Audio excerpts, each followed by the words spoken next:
റിച്യൂസ് സ്ട്രക്ചറിലേക്ക് എല്ലാവർക്കും സ്വാഗതം. 2024 ജൂലൈ 11 രാവിലെ തിരുവനന്തപുരം നിവാസികളുടെ 30 വർഷത്തെ സ്വപ്നം നിറവേറിയിരിക്കുകയാണ്. എന്താണെന്നല്ലേ? അതെ, തിരുവനന്തപുരം വിഴിഞ്ഞം തുറമുഖത്തേക്ക് ദാണ്ടെ ഒരു കപ്പൽ വന്നിരിക്കുന്നു. 30 വർഷത്തെ കാത്തിരിപ്പിനൊടുവിൽ. ഏതാണ് ആ കപ്പൽ എന്നല്ലേ? സാൻ ഫെർണാണ്ടോ എന്ന മദർഷിപ്പാണ് നമ്മുടെ അന്താരാഷ്ട്ര തുറമുഖമായ വിഴിഞ്ഞത്തേക്ക് എത്തിയിരിക്കുന്നത്. കപ്പൽ ഒന്ന് കാണേണ്ടത് തന്നെയായിരുന്നു.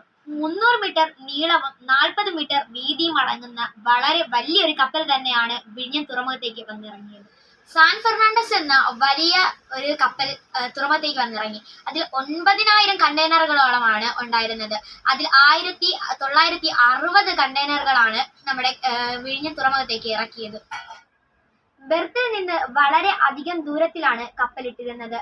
ടഗ് ഷിപ്പുകളുടെ സഹായത്തോടു കൂടിയാണ് ബെർത്തിലേക്ക് കപ്പലിനെ അടുപ്പിച്ചത്. ഈ ചരിത്ര മുഹൂർത്തത്തിൽ മദർഷിപ്പിനെ വാട്ടർ സല്യൂട്ടോടു കൂടിയാണ് കേരളം സ്വീകരിച്ചത്.